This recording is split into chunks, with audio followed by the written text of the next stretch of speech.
සුමිත් කුමාර මහතා ඔබට පුළුවන් ඔබගේ ප්‍රශ්නය යොමු කරන්න.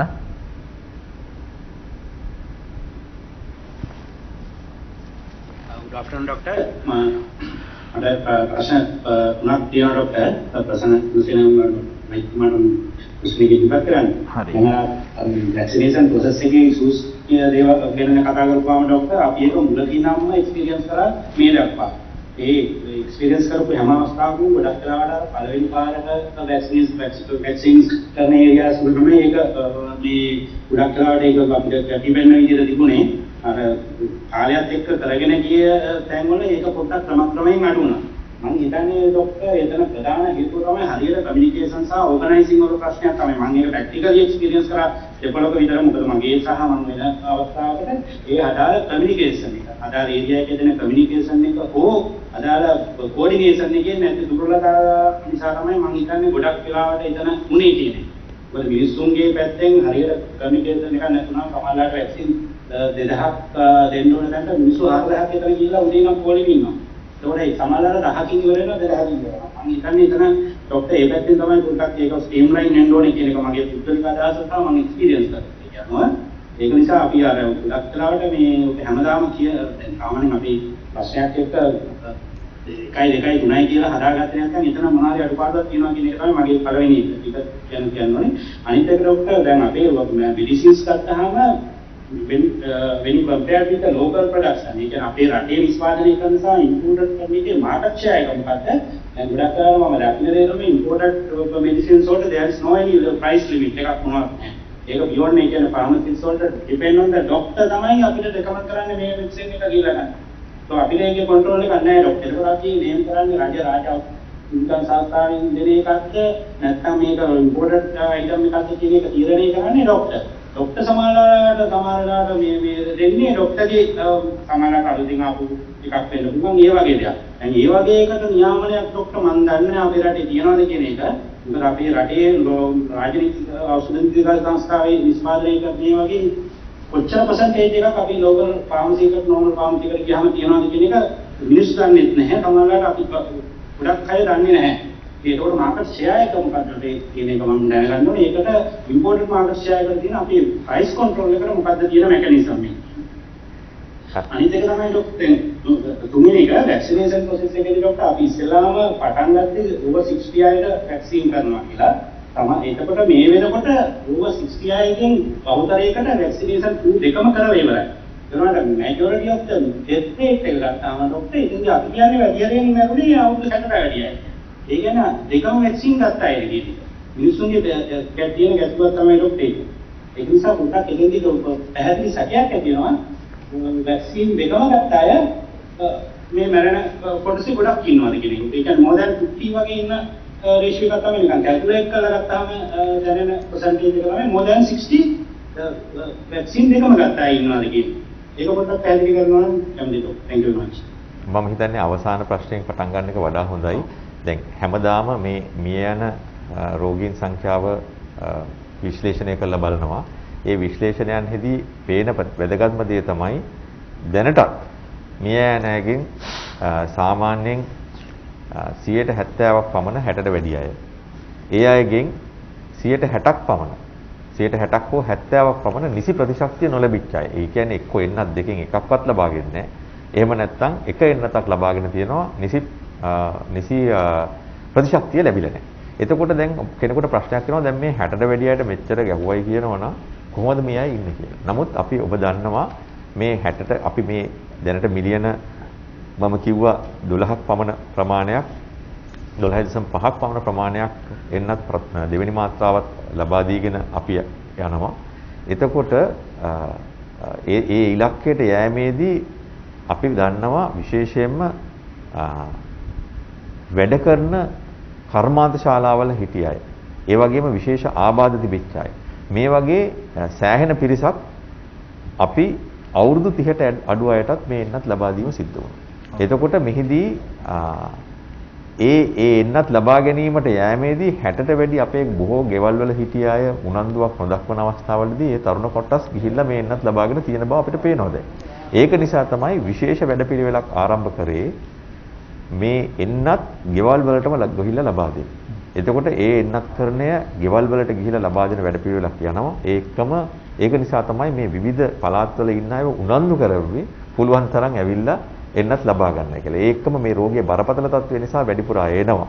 නමුත් මම පිළිගන්නවා ඔබ කියනවා වගේ ඇතැම් ස්ථානවල මේ ජනගහනයේ වර්ධනයත් එක්ක සංඛ්‍යාත්මකව බැලුවහම ඇතැම් ස්ථානවල ඇතැම් පළාත්වල මේ අපි සංඛ්‍යාත්මක වශයෙන් අපිට ලැබිච්ච දත්ත වලට වඩා ඇතැම් වෙලාවට ජනගහනයේ විභේදනය වැඩි. ඒකෝට සමහර ප්‍රදේශවල අපි හිතුවට වඩා 60ට වැඩි ප්‍රතිශතයකුත් ඉන්නවා. ඉතින් මේ වගේ කරුණාකාරණා නිසා තමයි මේ එන්නත්කරණයේ වැඩපිළිවෙලේ මැද හරියේදී මෙවැනි වෙනස්කම් ඇති වෙලා තියෙන්නේ. නමුත් අපි මේ සැප්තැම්බර් මාසයේ අග වෙනකොට තවත් මිලියන 8ක් ලංකාවට ඇවිල්ලා මේ එන්නත් ලබා දීමේදී ඒ යම්කිසි අවස්ථාවකින් කුමක් හෝ හේතුවක් නිසා මගහැරී ගියේ එන්නත් ප්‍රමාණය පවා අපිට ලබා දීමේ හැකියාව තියෙනවා. ඊට පස්සේ ඇහුවා මේ ආනයනය කරන ඖෂධ සහ නිෂ්පාදනය කරන ඖෂධ වල කොච්චර ප්‍රතිශතය කියලා. සාමාන්‍යයෙන් පොදුවේ සම්පූර්ණ ඖෂධ ප්‍රමාණය ගත්තොත් 120ක් පමණ තමයි අපි නිෂ්පාදනයෙන් දෙන්නේ. අනික් ඒවා සියල්ලම ආනයනය කරන ඖෂධ. ඔබට හැබැයි වැදගත් දෙයක් තියෙනවා. දැන් රාජ්‍ය ඖෂධ සංස්ථාවෙන් මිලදී ගන්නවා නම් එතකොට ඖෂධ නිෂ්පාදන සංස්ථාවේ ඖෂධ කියලා ඉල්ලුවොත් අනිවාර්යයෙන්ම ඒවා ලබා දෙනවා. එතකොට ප්‍රමිතියේ පිළිබඳ කිසිම ප්‍රශ්නයක් නැහැ. විශේෂයෙන්ම ඖෂධීය නාමයෙන් ඖෂධ ලබා දීම තමයි මූලිකම සංකල්පය රාජ්‍ය ඖෂධ සංස්ථාවේ. ආනයනය කරන ඖෂධ පවා රාජ්‍ය ඖෂධ සංස්ථාව ගේන්නේ බ්‍රෑන්ඩ් නේම් එකකින් නෙවෙයි ඖෂධීය නාමයෙන්. නමුත් යම්කිසි අවස්ථාවක බ්‍රෑන්ඩ් නේම් එකක් ලිව්වොත් ඒ බ්‍රෑන්ඩ් එක දෙන්න පුළුවන් අවම මිලට ලබා දීම වගකීම ගන්නවා රාජ්‍ය ඖෂධ සංස්ථාව. ඉතින් සාමාන්‍යයෙන් ඖෂධ නියාමන අධිකාරිය හරහා ඖෂධ ගණනාවක් ගැසට් කරලා තියෙනවා පාලන මිලක් එක්ක. ඒ ගැසට් එක ඖෂධ නියාමන අධිකාරියේ වෙබ් අඩවියට ගියොත් ඒ ගැසට් කරලා තියෙන ඖෂධ ප්‍රමාණය බලා ගන්නට පුළුවන්. ඊට අමතරව ඕනෑම ඖෂධයක් විකිණීමට පෙර ඖෂධ සංස්ථාවේ වෙළඳසල් වලදී අපි අනිවාර්යයෙන්ම මේ මිල සඳහන් කරනවා. එතකොට මේ මිල බොහෝ වෙලාවට තරංකාරීව ලබා ගන්නා සාධාරණ මිලක්. ඒකම ඖෂධ නිෂ්පාදන සංස්ථාවේ මිල තීන්දුව කිරීම මිල තීරක කමිටුවක් හරහා ලංකාවේ තීරණය වේ. එතකොට කිසිම අවස්ථාවකදී මේ මිල හිතුමනාපයට මිල නියම කරන්න හැකියාවක් නැහැ. මුදල් අමාත්‍යාංශය, සෞඛ්‍ය අමාත්‍යාංශය, ඖෂධ නිෂ්පාදන සංස්ථාව, ඖෂධ නීතිගත සංස්ථාව කියන ආයතනවල ඉන්න නිලධාරීන් ගණනාවක් එකතු වෙලා මේ මිල තීරණය කරනවා. ඒ තීරණය කරන ලද අවම ක්‍රියාත්මක කළ හැකි ප්‍රායෝගික මිලට තමයි මේ සියලු ඖෂධයන්හි මිල නියම කරලා තියෙන්නේ. ඒක නිසා මෙන්න මේ ක්‍රමයට තමයි ලංකාවේ ඖෂධවල මිල තීරණය වෙන්නේ ඔබ අතටපත් වෙන. හරි බොහොම ස්තුතියි. මම හිතන්නේ අපි මේ සාකච්ඡාවේ මාතෘකාව තිබුණේ තව එකතු කරන්න පුළුවන්ද? ඔව් ඔව්. ඇත්තටම එතුමා ඇහුවා 100ට කීයද ප්‍රතිශතය වශයෙන් කොහොමද කියලා. ඇත්තටම විශේෂඥ වෛද්‍යතුමා පැවසුවා 120 කියන එක ඇත්ත. අපි මොකද මුලින්ම අපි බලන්නේ රාජ්‍ය රෝහල් පද්ධතිය වෙත ඖෂධ සැපයීම තමයි. පෞද්ගලික අංශයට අපි සපයන්නේ රාජ්‍ය රෝහල් පද්ධතිය වෙතට සපයලා ඉතුරුනොත් ඒ අතිරික්ත ප්‍රමාණය තමයි අපි පෞද්ගලික අංශයට සපයන්නේ. ඇත්තටම අපිට ලොකු ඩිමාන්ඩ් එකක් පෞද්ගලික අංශයෙන් තියෙනවා. අපේ ඩිස්ට්‍රිබියුටර්ස්ලා ඉන්නවා 40කට වඩා ප්‍රමාණයක්. ඒ වගේම ඔසුසල අපෙන් ලොකු ඩිමාන්ඩ් එකක් තියෙනවා අපේ ඖෂධ සඳහා. මෙතන ප්‍රශ්නයක් තියෙනවා. මොකක්ද? රාජ්‍ය ඖෂධ නිෂ්පාදන සංස්ථාවේ උපරිම ධාරිතාවය තමයි අපි දැන් පසුවන්නේ. මම අර පෙර කිව් ලෙස මේ ඖෂධ නිෂ්පාදන කර්මාන්තශාලාවේ මිලියන 3000 සිට 3300 වගේ අතර කාලය ප්‍රමාණයක් තමයි ඖෂධ නිෂ්පාදනය කිරීමේ හැකියාව තියෙන්නේ. දැන් අපි 3015ක් නිෂ්පාදනය කරන නිසා උපරිම ධාරිතාවයට අවිල්ලා තියෙන්නේ. ඒ අනුව ඇත්තටම ජනාධිපතිතුමාගේ සෞභාග්‍ය දැක්ම ප්‍රතිපත්ති ප්‍රකාශය අනුව අලුත් නිෂ්පාදන, නව නිෂ්පාදන, දේශීය නිෂ්පාදන දිරිගැන්වීම තුලින් එතුමා අපට රාජ්‍ය ඖෂධ නිෂ්පාදන සංස්ථාවේ ඉදිරි තවත් කර්මාන්තශාලා ඇති කිරීම සඳහා හොරණ මිල්ලෑ ප්‍රදේශයෙන් අක්කර 65ක භූමි ප්‍රදේශයක් දැන් ලබා දීලා තියෙනවා. එය කැබිනට් අනුමැතියෙන් පවා දැන් ලැබිලා තියෙනවා. ඒ අනුව ඉදිරියේදී අපි ප්‍රධාන වශයෙන්ම පෞද්ගලික අංශය ඒම් කරගෙන අපි දැනට හදන සාමාන්‍ය ඖෂධ අලුත් කර්මාන්තශාලාවක් ගොඩනැගීමේ එහෙම නැත්නම් නිෂ්පාදනය කිරීමේ දැවැන්ත ක්‍රියාවලියේ ප්‍රසම්පාදන කටයුතු වල තමයි දැන් මේ දවස් නිරතලා ඉන්නේ. ඒකිනුත් අපි EUI කෝල් කළා විදේශ රටවලින් ප්‍රොපෝසල්ස් 28ක් වගේ ඇවිල්ලා තියෙනවා. ඒ වගේම දෙවෙනි කර්මාන්තශාලාව ලෙස විකලාංග උපකරණ නිෂ්පාදන කර්මාන්තශාලාවක් එහෙම නැත්නම් ඕර්තොපෙඩික් ඉම්ප්ලාන්ට්ස් මැනුෆැක්චරින් ප්ලාන්ට් එකක් ඒ වගේම පිළිකානාශක ඖෂධ නිෂ්පාදන කිරීම කර්මාන්තශාලාවක් වශයෙන් කර්මාන්තශාලා තුනක් නිෂ්පාදනය කිරීම සඳහා ගොඩනැගීම සඳහා දැන් ප්‍රසම්පාදන කටයුතු අවසන් වෙලා අපි ප්‍රොපෝසල්ස් 28න් 3 දෙනෙක් තෝරගන්න RFP එක කෝල් කරන මට්ටමේ තමයි දැන් ඉන්නේ. ඉතින් ඉදිරියේදී අපට පුළුවන් මේ හොරණ මිල්ලෑවේ ඖෂධ කලාපයේ ඖෂධ කර්මාන්තශාලා තුල විවෘත වුණාට පසුව අපිට හිතෙනවා අපිට තේරෙනවා අපි කරපු ප්‍රොපෝසල් එකේ අපි කරපු ස්ටඩි එකෙන් අපිට තේරෙනවා ඖෂධ ආනයනය විශාල වශයෙන්ම නවත්වන්න පුළුවන් කියලා. ඒ වගේම ප්‍රමිතියෙන් උසස් ඖෂධ අපිට ලබා දෙන්න පුළුවන් කියලා. ඒ වගේම රාජ්‍ය ඖෂධ නිෂ්පාදන සංස්ථාව සමග පෞද්ගලික අංශ එකතු වෙලා අපි කියනවා ඒකට public private partnership වැනි ක්‍රමවේදයක් තියෙනවා. ඒ අනුව පෞද්ගලික අංශය ආයෝජනය කරලා සම්පූර්ණම SPMC අධීක්ෂණය යටතේ SPMC ගේ quality control department එකේ approval එක යටතේ SPMC ලේබල් එක යටතේ එහෙම නැත්නම් ලෝගෝ එක යටතේ ඖෂධ නිෂ්පාදනය කරන ක්‍රමවේදයක් තියෙනවා. ඒ අනුව මෑතකදී අපි ඒ වගේ සේලයින් නිෂ්පාදනය කරා. ඒ වගේම ඉදිරියේදී තවත් කර්මාන්තශාලා 3ක් පමණ විවෘත වෙන නියමිතයි. ඒ වගේම තවත් කර්මාන්තශාලාවක් අපි දැන් මේ වෙනකොට රුධිර කාන්දුකරණ ද්‍රාවණය එහෙම නැත්නම් හෙමඩාලිස් සොලියුෂන් අපි දිවයින පුරා තියෙන සීලුම රෝහල් වෙත ලබා දෙනවා. ඒ අනුව මම හිතනවා ඉදිරියේදී අපිට ක්‍රමක්‍රමයෙන් රාජ්‍ය අංශය සතු සීලුම රෝහල් වලට ඒ වගේම පෞද්ගලික අංශයටත් අපිට ඉදිරියේදී ඖෂධ නිෂ්පාදනය කරලා තරඟකාලී තත්වයකට පෞද්ගලික අංශ සමග එන්න පුළුවන් වෙයි කියලා අපි මේ සැලසුම් ක්‍රියාත්මක වීමේදී අපිට තීරුම් යනවා. හරි ડોක්ටර් ඔබ සේලයින් ටික දැන් ලංකාවටම දෙන්නේ ඔබතුමාලා නේද? ඔව් අපි සෙප්තැම්බර් මාසයේ පළවෙනි සුමානේ දෙවෙනි සුමානේ වගේ අතර කාලයේදී අපි සේලයින් මේ ඉතිහාසයේ පළවෙනි වතාවට රාජ්‍ය ඖෂධ නිෂ්පාදන සංස්ථාවේ ලේබල් එක යටතේ අපේ quality control department එකේ අධීක්ෂණය යටතේ මා පෙර කිව් ලෙස SPMC එක මගින් රෝහල් පද්ධතිය වෙත ලබා දෙන්න සැලසුම් කරගෙන හරි තියෙනවා. තව ප්‍රශ්න තියෙනවා ඔබතුමාට මේ අවසාන ප්‍රශ්නය ඔබතුමාට යොමු වෙන්නේ. ලෝකයේ දැවැන්ත ඖෂධ නිෂ්පාදන සමාගම් හා රටවල් සමග ඉදිරියේදී ඔබ ආයතනයට තරඟ කිරීමට සිදු වේවි. මේ සඳහා ඔබ ආයතනය සතු අනාගත සැලසුම් සහ උපක්‍රම මොනවද කියලා කැටියෙන් විස්තර කරන්න කියලා කියනවා. පැතුම් වික්‍රමරත්න මහත්මයා තමයි අපිට මේ ප්‍රශ්න යොමු කරන්නේ. දැන් මා පෙර කිව් ප්‍රශ්නයටම තවත් දිගුවක් අවශ්‍ය වෙනවා. අපි මේ හොරණ මිල්ලා ප්‍රදේශයේ සාධන කර්මාන්තශාලා 3ම EU GMP ස්ටෑන්ඩඩ් එකට තමයි නිර්මාණය කරන්න යන්නේ. ඒ කියන්නේ යුරෝපියානු ප්‍රමිතිකරණයට යටත්ව. ඇයි අපි එහෙම කරන්නේ? අපි දන්නවා අපේ මිලියන 23ක් වගේ ජනතාවක් වෙසෙන රටක් මේ අලුත් තාක්ෂණය ඔස්සේ මේ ඖෂධ නිෂ්පාදනාගාරවල ඖෂධ නිෂ්පාදනය කිරීමේ හැකියාව වැඩි. ඒ අනුව අපි බලනවා ඉදිරියේදී දේශීය වශයෙන් ඒ කියන්නේ රෝහල් පද්ධතිය වෙත සහ පෞද්ගලික අංශ වෙත අවශ්‍ය ඖෂධ ප්‍රමාණය නිෂ්පාදනය කිරීම අනතුරුව අනිවාර්යයෙන්ම ඖෂධ අපනයනය කරන්න. ඉතින් අපිට ඖෂධ අපනයනය කරන්න බෑ ඒ ගයිඩ්ලයින්ස් වල එහෙම නැත්නම් ඒ ප්‍රමිතිකරණ යටත් වෙලා ඖෂධ නිෂ්පාදනාගාර නිෂ්පාදනය කරේ නැත්නම් ඒ අනුව අපි සියලුම සැලසුම් සකස් කරලා තියෙන්නේ ඖෂධ අපනයනය කරන්න. ඒ වගේම අපි දැන් පවතින රාජ්‍ය ඖෂධ නිෂ්පාදන සංස්ථාවේ දැනට පවතින නිෂ්පාදනය කරන ඖෂධ ප්‍රසන්න ගුණසේන මැතිතුමා SPC ආයතනය හරහා ඖෂධ අපනයනය කිරීමේ ක්‍රමවේදයක් මේ දවස්වල සොයා බලමින් සිටිනවා. ඒ කියන්නේ පිටරට ටෙන්ඩර්ස් වලට ඉල්ලීම් කරන්න.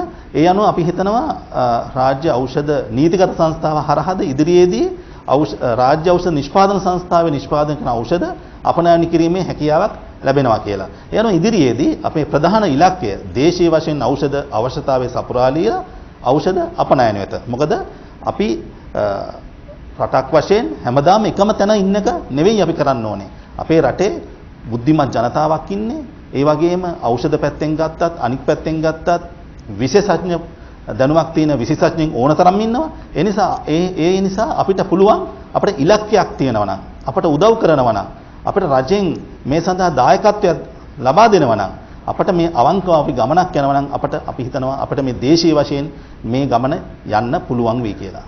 හරි ડોક્ટર ප්‍රසන්න මහත්මයාට මම කියනවා මොකද මේ දවස්වල ගොඩක් පෞද්ගලික දවස්වල Facebook එකේ තිබුණා එක එක පුද්ගලයන් විසින් කියනවා මෙන්න මේ ඖෂධය ගේන්න මේ ඖෂධය ගේන්න මේක හොඳයි කියලා මෙයාලා නිර්දේශ කරලා තියෙනවා ඒක ගේන්න කියලා එහෙම කියලා ලංකාවේ රජයට විශාල වශයෙන් බලපෑම් එල්ල කරලා තිබුණා. මොකද්ද මේ හැමෝම කතා කරන ඖෂධ හිගිය ડોක්ටර්? මෙහෙම එකක් තියනවද?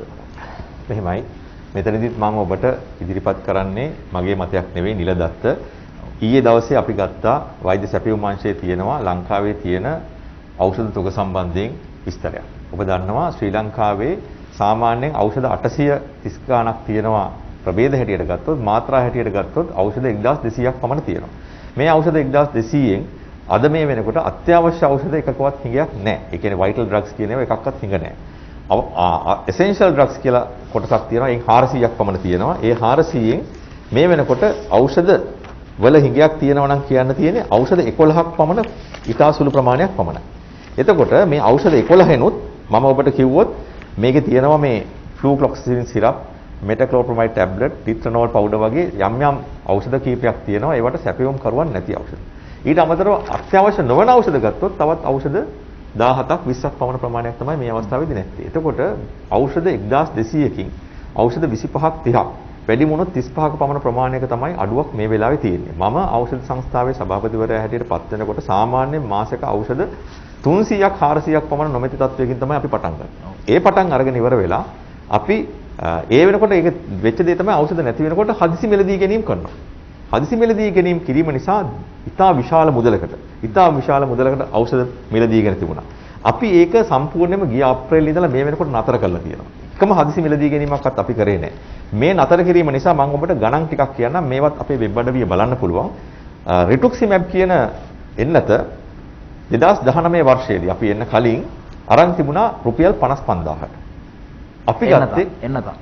නෑ ඒක එන්නත් වර්ගයක්. ඒක මේ පිළිකාවට දෙන එන්නත් වර්ගයක්. එතකොට ඒක අපි ගත්තේ රුපියල් 17700ට. ආයෙත් පොඩ්ඩක් කිව්වොත්. ඔව් රුපියල් 55000ට 2019 ගත්තා. 17735ට අපි ගත්තා. ඊට පස්සේ ක්ලින්ඩමයිසින් කියන ඉන්ජෙක්ෂන් එක රුපියල් 206ට අරන් තිබුණා. රුපියල් 42කට අපි ගත්තා. ඊට පස්සේ ඉමපෙනම් කියන ඖෂධය 944ට අරන් තිබිච්ච එක අපි රුපියල් 440කට ගත්තා. මේ වගේ මෙතන තියෙන ඖෂධ 100 ගානක ලිස්ට් එකක්. පොඩි ගානක් නෙවෙයි. එතකොට මේක එක අවුරුද්දක නෙවෙයි 2019ට පෙර දිගටම මේ ගණන් වලට තමයි අරන් තිබුණේ. එතකොට ඔබ දන්නවා මේ ඖෂධවල මිල අඩු කිරීමට මිල සූත්‍රයක් ගෙනා අපි මිනිස්සුන්ගේ ඖෂධ මිල 130කින් අඩු කරාට ඔබට පේනවා මෙතනදී ඖෂධවල මිල 200% හැටියට ගත්තොත් 200ක් 300ක් වගේ වෙලා තියෙනවා. ඊට අමතරව තවත් ඖෂධ තියෙනවා. මම මේ ඔබට කියන්නේ බොහොම කෙටියෙන් මේ ඖෂධ සම්බන්ධයෙන් මේ විස්තරය කියන්නේ. මම උදාහරණයක් හැටියට කියන්නම්. අපි තවත් මෙවැනි ඖෂධ අඩු කරා එක ඖෂධයක් තියෙනවා මේ කැප්ටොප්‍රිල් සිරප් කියලා එකක් අරන් තිබුණා. ඒ සිරප් එකේ මිලිලීටර් 100 බෝතලයක් අපි එන්නට කලින් මේක අරන් තිබුණා රුපියල් 55000ට. ඔබට මේක ඇහුවොත් මං හිතන්නේ සිහි මූර්ඡා වෙයි. ඇත්තටම මේකේ වටිනාකම අපි ගන්න යනකොට සාමාන්‍ය රුපියල් 350ක් විතර වෙයි. රුපියල් කීයට දරන් දෙන්නේ 55000ට. 5000ට නෙමෙයි 55000. දැන් වටිනාකම කීයද ડોක්ටර් එකේ? සාමාන්‍ය රුපියල් 390ක් විතර. 390යි. ඔව්. එතකොට විටමින් D ඉන්ජෙක්ෂන් එක මම හිතන්නේ මේ අහුම්කම් දෙන වෛද්‍යවරු දන්නවද විටමින් D ඉන්ජෙක්ෂන් එක සාමාන්‍යයෙන් ඕනෑම පුද්ගලික රෝහලකට ගිහලා අද ෆාමසි එක චෙක් කරන රුපියල් 300ක් 280ක් වෙන්නේ. මේ එන්නත ලබාගෙන තිබුණේ රුපියල් 20000කට වඩා වැඩි මුදලකට. 20000කට වඩා වැඩි මුදල. එතකොට ඔබ හිතන්න විටමින් D ඉන්ජෙක්ෂන් එක ඔබ රෝහලේ ප්‍රතිකාර කිරීමට ඉන්ජෙක්ෂන් එක ලියනකොට රුපියල් 300කට ගන්න පුළුවන් ඉන්ජෙක්ෂන් එක ගෙනලා තිබුණේ රුපියල් 20000කට වඩා වැඩි මුදලකට. එතකොට දැන් ඔබ හිතනවාද මේවා නීති විරෝධීද කියලා? නෑ මේවා නීති විරෝධී නෑ. මේක තමයි මෙතන තියෙන ප්‍රශ්නේ. මේ ක්‍රමවේදය තුල මේ වැඩි මිලට මිලදී ගන්නවා කියන එක නීති විරෝධී ගණයට යන්නේ නෑ. මේ ඉල්ලීම හදිසි මිලදී ගැනීමක් හැටියට කැඳවුවාම මේ හදිසි මිලදී ගැනීමේදී ඒ ටෙන්ඩර් එකට කවුරු හරි දැම්මහම කවුරුත් දාන්නේ නැහැ කීප දෙනෙක් තමයි දාන්නේ. ඒගොල්ලෝ වැඩි මිලකට නියම කරනවා ඒක ගන්නවා. එතකොට මම තවත් ඔබට කියන්නම් උදාහරණ කීපයක්. දැන් උදාහරණයක් හැටියට ගත්තොත් ඔබ දන්නවා මේ උගුරේ මේ වෛරස් වලට පාවිච්චි කරන ඒසයික්ලෝවර් ඕරල් සස්පෙන්ෂන් කියලා එකක් තියෙනවා. මේක සාමාන්‍ය රුපියල් 950ක් විතර වෙන්නේ 1000කට අඩු ප්‍රමාණයක්. නමුත් මේක අරන් තියෙන්නේ රුපියල් 6600කට. ඊට පස්සේ තවත් සමාවෙන් ඒක රුපියල් 1000ක් විතර වෙන එකක් අරන් තියෙන රුපියල් 13000ට. රුපියල් 13000ට. එතන මෙතනක් තියෙනවා තව ලිස්ට් එකක්. මේකෙත් සාමාන්‍යයෙන් තියෙනවා ඖෂධ 60ක් විතර. 60ක් විතර.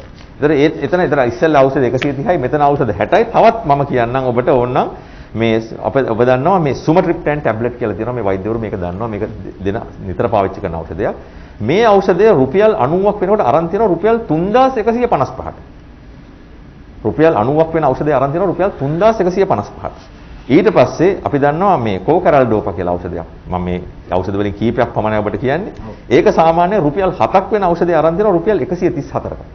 මේ ලිස්ට් එක ඔබට කියන්න කිව්වොත් පැයක් විතර මට මේ ලිස්ට් එක කියන්න වෙන නිසා මම මේක කියන්නේ නැහැ. නමුත් මෙසේ හදිසි ප්‍රතිකාර නතර කිරීම නිසා රාජ්‍ය ඖෂධ සංස්ථාව ජනාධිපති ගෝඨාභය රාජපක්ෂ මැතිතුමා බලයට පත් වුණායින් පස්සේ 2020 වසරේ පමණක් රුපියල් බිලියන 1.14. ඒ කියන්නේ මිලියන 1140ක් අපි රජයට ඉතුරු කරා. රටට ඉතුරු කරා. ඊට අමතරව පිළිකා ඖෂධ වලින් මිලියන බිලියන 2.2ක්.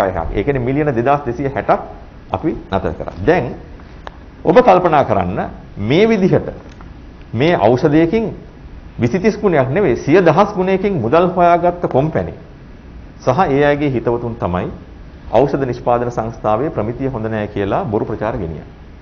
ඒ අය ඒ ජාවාරම් කරුවන් සහ ඔවුන්ගේ හිතවතුන් එකතු වෙලා තමයි මේ එන්නත්කරණය සම්බන්ධයෙන් වැරදි තොරතුරු මේ සමාජගත කරන්නේ. බෙහෙත් නැහැ කියලා ඔවුන් කියන්නේ මොකද දන්නවද? මේ වැඩි මිලට තියෙන බෙහෙත් කීපයක් අපි ටෙන්ඩර් වලදී නතර කරාම ඒ අය පත්තරයක හරි සමාජ ජාලාවක හරි ප්‍රචාරය කරනවා ඒ බෙහෙත් ටික නැහැ කියලා.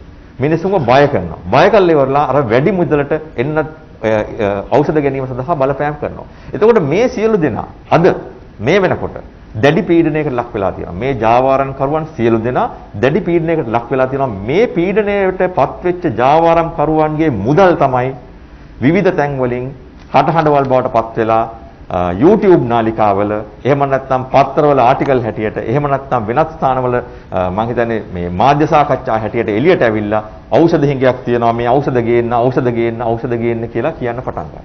ඉතින් මේ නිසා ජනතාව බොහොම පැහැදිලිව තේරුම් ගන්න ඕනේ අපි මෙතෙන්ට ආවේ මේ ජාවාරමට තිත තියන්න. හැබැයි මේකට තිත තියන්න නැතුව මෙතනින් එළියට බහින්නෙත් නැහැ. කොතරම් මාධ්‍ය ප්‍රකාශන තිබ්බත් අපි මේක නතර කරන්නෙත් නැහැ. මේ කරපු ගමන ඉස්සරහට ගිහිල්ලා අනිවාර්යයෙන්ම ඖෂධ නිෂ්පාදනයේ ලංකාවේ තහවුරු කළා මේ ආනයනය කරන බාල ක්වොලිටියේ වැඩි මුදලට ගන්න ඖෂධ සේරම නතර කළා තමයි මේ වැඩ කටයුත්ත අපි ආපසු හැරෙන්නේ. එතකල් අපි මේක නතර කරන්නේ නැහැ කියන පොරොන්දුවත් ඔබ සියලු දෙනාට දෙනවා. විශේෂයෙන්ම මහාචාර්ය චන්න ජයසුමන මැතිතුමා මේකේ ප්‍රමුඛත්වය අරන් තියෙනවා. එතුමාගේ මඟ පෙන්වීමේ යටතේ අනිවාර්යයෙන්ම මේ ආයතන දෙක ඒ සම්බන්ධයෙන් කටයුතු කරනවා. ඒ එක්කම ඉදිරියේදී ඔබට බලා ගන්න පුළුවන් තවත් මෙවැනි ඖෂධ ගණනාවක් අපි නතර කරනවා. නතර කළා ඒවා සියල්ලම ලංකාවේ නිෂ්පාදනය කරන්න ආරම්භ කරනවා. Hi doctor. One question from S. Rajakumar. There is a shortage of vitamin C in Sri Lanka. Why SPC cannot increase the manufacturing as per the demand? Is there any shortage, doctor? We are manufacturing now. At the moment, we are manufacturing vitamin C, but no shortage. All right. Well, in private sector, you can. Yeah, that's the thing. Now, even though we manufacture adequate quantities, like what has happened in the vaccines, there may be problems of distribution, especially in this time period. Sometimes, some areas where we don't have the Osusala network, and these pharmacies may not be having the adequate amount of vitamin C in some pharmacies. But if you go to www.spc.lk website and you have a list of numbers where you can call or where you can send a WhatsApp for your requirement, and our staff will make sure that the State Pharmaceutical Manufacturing Corporation product or any other reliable product to be delivered to that particular location with a given time period of 3 to 4 days time. Sometimes within the next week probably in your area you will get it. So that is actually maldistribution, not a inadequate manufacturing. It's been manufactured and it's been imported, but everybody is trying to take vitamin C these days. So that may be the reason that time to time you get shortage of vitamin C, but it will be available very soon. Okay. And there is another question. Foreign Employment Bureau is charging 16,000 to get Pfizer vaccine for foreign employer. Why is that? Is there anything like that? Well, it's the facts are like this. Now, anybody who is going for a foreign employment has to do a certain registration. That registration include insurance and all these forms and documentation, and they charge this 16,000 odd money for that kind of registration. Now, Pfizer vaccine, there has been a request by the Foreign Employment Bureau that certain countries have laid down Pfizer vaccine as an entry criteria. So anybody who shows the documentary proof that they are going for a foreign employment to a country where the Pfizer vaccine is a mandatory requirement for their visa purposes, then we give the Pfizer vaccine. So anybody who wants to get the Pfizer vaccine has to show their documentation that they are going to a country where it is necessary to get the Pfizer vaccine. Now, we are giving it free of charge, but the registration process to go to another country, they have to pay this 16,400 rupees. But definitely, total vaccination program is free of charge. If anybody is going to charge you for vaccination, please inform the nearest police, 119, or even to State Pharmaceutical Corporation you can complain, then we will investigate that. And be careful, if anybody sells this kind of vaccine, it can be a counterfeit. Counterfeits are running all over the place, so that don't get into this trap, because you are going to get adequate number of vaccines, and India and various other parts in the world has disclosed that they had counterfeit vaccines. Yeah, that's true.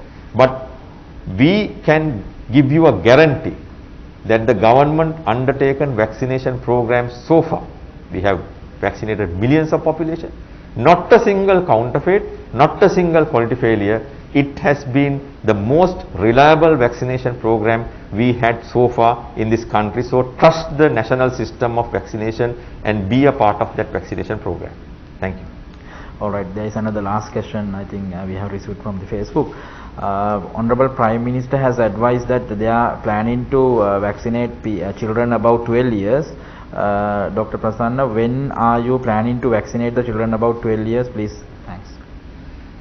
Yes, now that is actually based on the data, and currently Prime Minister as well as our ACCD, that is dedicated to decide the time frame of and the population that has to get the vaccination, has said that we are planning to start vaccinating the school children. Yeah. But so far they haven't given us a date, but probably they are waiting until we completely vaccinate the above 18 population, especially including elderly population and the needy people. Currently, even before that, the children who are in need